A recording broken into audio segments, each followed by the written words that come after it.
It's 8 o'clock, so we're going to begin. Thank you for joining me tonight. I'm very excited to share with you all how you can start an art collection without spending thousands and thousands of dollars. So many people I meet are intimidated by the thought of buying art or feel like they don't have enough money to buy art, and I love showing them that they can, in fact, afford to purchase art for themselves. So before we begin, I just want to tell you a little bit about myself. So I've dedicated my career to promoting fine prints. I've worked both in galleries and auction houses and in print departments and have my master's degree specializing in old master prints. And I decided to start my own dealership this past year. And I decided this because it really allows me to work with people like you directly to create meaningful relationships and to ensure that you all find works of art that you love. It allows me to really focus on what I'm passionate about, which is educating others on the history of printmaking, as well as how you should approach buying art so you feel educated and prepared going out into the marketplace, because it can be overwhelming. So now that I've shared with you why I'm here, I want you to think about why you're here tonight. I put these 3 questions up on the screen because in preparation for today, I asked a lot of people these questions to ascertain why it is that people want to collect art and what it is that holds them back. And what I found is that for the majority of people, art is not an investment. I hear and read so much about how at the very highest levels of the contemporary art market, collectors are just flipping art. A few collectors find an emerging artist, buy their work, and over the next few auction seasons put the work up for sale, essentially manipulating the art market to make the artist's work more valuable and taking a profit for themselves. For them, art is just an asset and commodity to be traded, but I, and I'm sure you, do not view art that way. I believe what ultimately draws people to art collecting is a passion for the work itself. However, some people feel intimidated by buying art. They don't know what they want, or are afraid to take the leap and really see it as a luxury item. So before you even start collecting, what you really need to consider is, why do you want art in your life? And for me, it's a passion for these works. So you're in the right place if you love art, but don't know where to go and buy it, can't find a work in your price range that you really, really love, or simply just want to learn more about the art market and the history of art. So tonight we are going to be inspired by an expensive work of art and pick that piece apart so we can find what it is exactly that's appealing about it, and then find something within a reasonable price range that's similar. And then once we find that piece, we're gonna make sure we aren't overpaying for it. And for some of you, this presentation will be enough, but for others, you'll wanna go deeper into this topic. So I will share with you at the end how we can do just that. So let's get to work. I want to start with an example of how to translate a love of an expensive and really noteworthy famous artist into a reasonably priced work of art in your home. And I have 2 examples of this, and the first we're going to do is this Picasso. So this is a work on paper. It's titled Mandolin sur un guéridon. It's a technique called gouache, which is somewhat like a matte watercolor.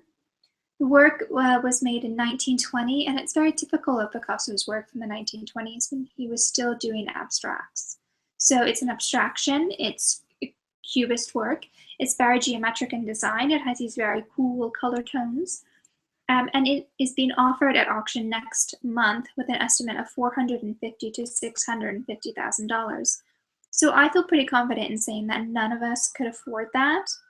But I do really love the abstract nature of it, and I feel like I could find something similar. So my first step in doing this is looking at some of Picasso's prints. So I did a search and I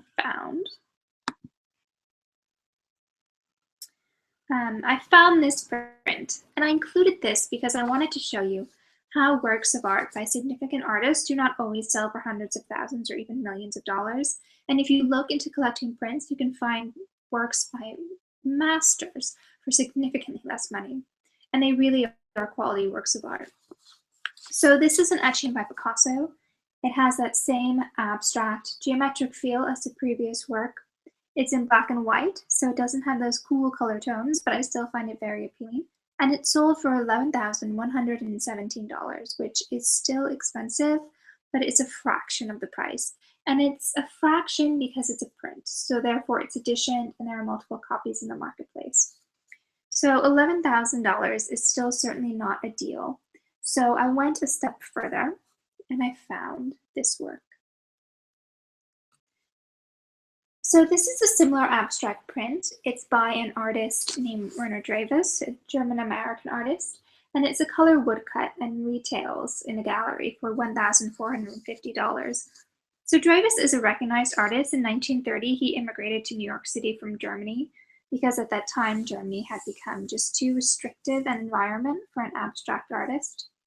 And while he was in New York, he was able to join other Bauhaus artists such as Mondrian to form a group that became the core of the American Abstract Artist Group.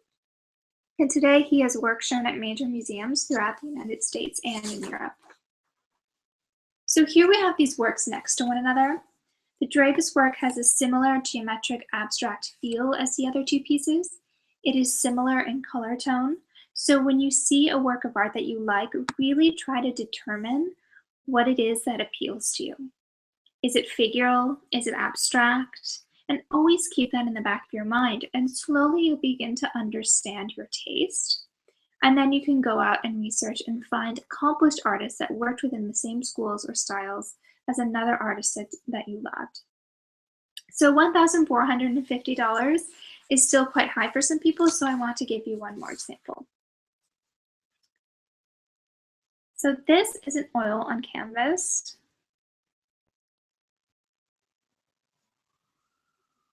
By Van Gogh, and it's coming up for sale at auction in May. And the estimate is so high that aren't even listed. So Van Gogh uses defined, large brushstrokes. The colors are bold, they're very vibrant and expressive. It creates this intense, almost anxious mood in the painting. There's a strong vertical pull to the composition with the way he paints the trees. And so keeping all of this in mind, I found this painting. So this is by a Swedish artist named Birger Sandson, who moved to America. And if you look at this painting and others by him, he uses very similar tones as Van Gogh to give the work the same anxious feeling. In this painting, we also see that strong verticality with these elongated trees, these short brush strokes that are very similar to Van Gogh. And overall, he takes what should be a soothing landscape and interjects emotion and anxiety into it, just like Van Gogh does. So this work sold for $18,750 at auction. So again, not a steal, but let's look at one of his prints. So again, here we have a print. This time it's a woodcut. It's black and white. So here he isn't using color to give the work a kind of sense of anxiety, but rather he uses line. So it has these thick, chunky lines that are so beautiful in woodcuts, and they create movement within the trees. You can really feel the wind and the impending storm. And so even if it is in black and white, there is expression in the line itself. So this print sold for $400 at Hammer at auction, well within a reasonable price range for a work of art by an established artist. So if we look at these three works next to one another, we can see they share vitality and dynamism, and what really makes these works of art comparable again is their style. So it's really important to educate yourself on the history of art, read about these artists, read about other artists that were part of these groups. And if you know an artistic period that you really like, look for artists with similar styles. This can be from the same period or even contemporary artists who draw upon their work. So now that you have an idea of what to look for in a work of art and that it's possible to love Van Gogh and put a similar work on your wall, you want to make sure you're not paying too much. And this is why understanding how art is valued is so important. So if you noticed, on each page, I stated whether some works of art sold at auction or some sold in a retail or gallery environment. And if you don't remember anything else about today, Remember this. A single work of art has multiple values. So I'm going to repeat that. A single work of art has multiple values. And what I mean by this is you can go to an auction house and you can see a work sell for, say, $500. Then go to a gallery and see that exact same work of art being offered for $1,000. So on any given day, a work can be sold for different values. And this happens at auctions too, because it really depends on what bidders show up and how they're feeling. So value is a very arbitrary thing. And art appraisers have determined over 5 different types of values for a single work of art.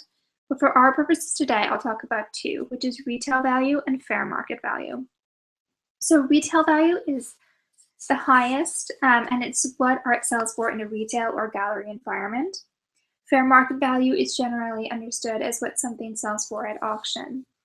So what's the difference between these two? Well, generally work in a retail environment is twice what something sells for at an auction house, which means you can get steals at an auction house, which sounds like a great idea, but let me tell you the pros and cons of both. So an auction house holds a variety of sales throughout the year.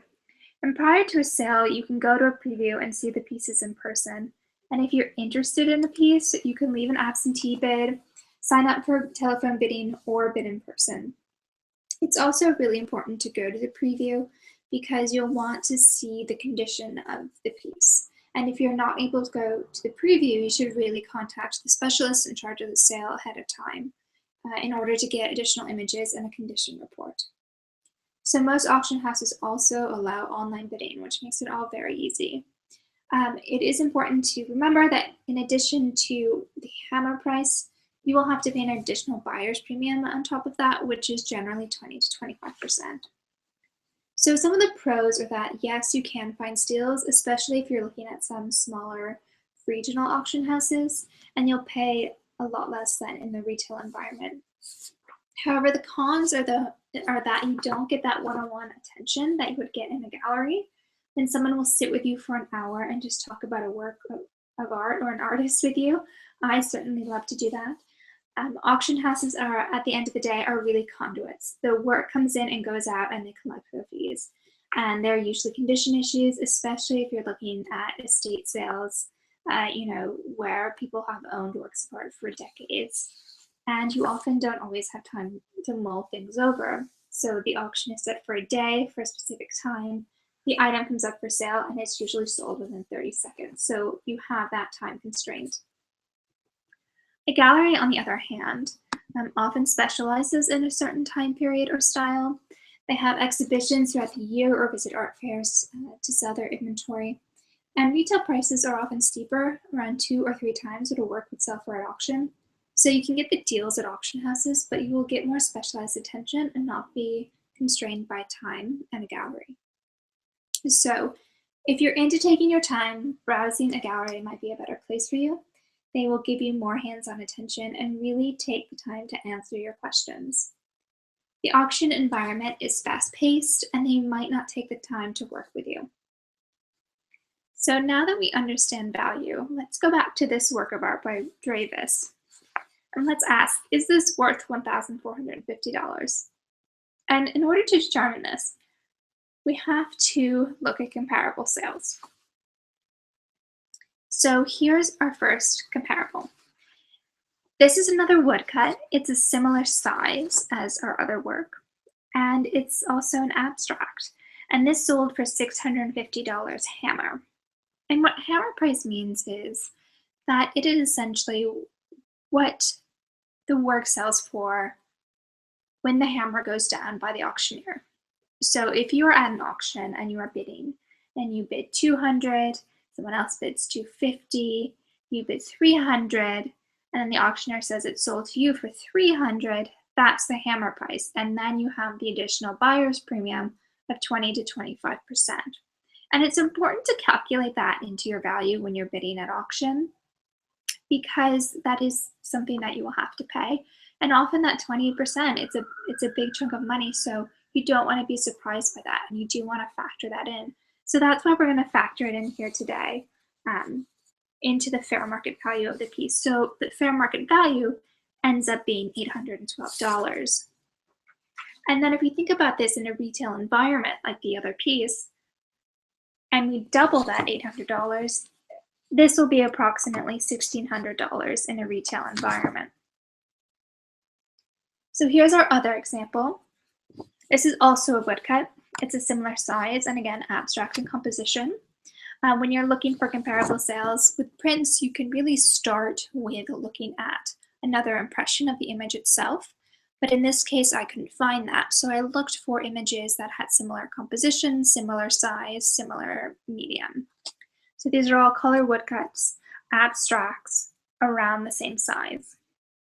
So this work sold at auction for $700 hammer. So with buyer's premium, that would be approximately $875.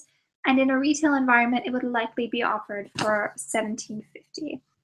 So is this worth $1,450? Yes, in fact, this is a very good price for this print. Now there are some other things to consider as well. So we looked at past sales. This is the approach we took, looking at comparable sales, but you really also want to make sure condition isn't an issue. Look for light stain, the paper is very fragile, look for tears. And if you don't know or understand the condition of a work of art, certainly ask the specialist in charge of the sale at an auction house or the gallery owner or salesperson. And then ultimately the last thing is to really determine its value to you. So if you love a work of art, then buy it. Only buy art that you really, really love. And lastly, I want to leave you with a tip. So say you enter a gallery, you see a work of art that you love, but you think, gosh, it's a little out of my price range. I'm not really sure I can afford it. Well, anytime you approach a salesperson in a gallery, don't ask them, so how much is this? Ask them, what's the asking price? Because these prices are not set in stone. Galleries usually pad it a little bit, and they are very used to giving discounts. So I'm a dealer and I'm telling you the truth, and I don't tell everyone this. So always say, what is the asking price? Now, and if any of this resonates with you, and you really see the value of what I've taught you tonight, and you want to continue on with your education on the art market, the history of art, and connoisseurship, it's time to make a choice. It's frustrating to figure it out all on your own, and the art world is a strange, wonderful thing. And at the end of the day, buying art can be a very intimidating thing. And even if you're spending $50 and not $100,000, it's still your money. And you should be spending it wisely, and you want it to go towards something that you really, really love. So if you don't want to do it all alone and you would really like some support along the way, then I want to invite you to check out my course, How to Collect Prints. So it starts on June 3rd at 8 p.m. And if you can't make the live class, I do send recordings out, and it costs $350. And what it includes is 5 one-hour webinars in which we'll clarify your artistic preferences by understanding the process of various printmaking techniques. You will also get a breakdown of the history of printmaking. And this course is really tailored to my students, so if you love a certain time period, we can focus on it more.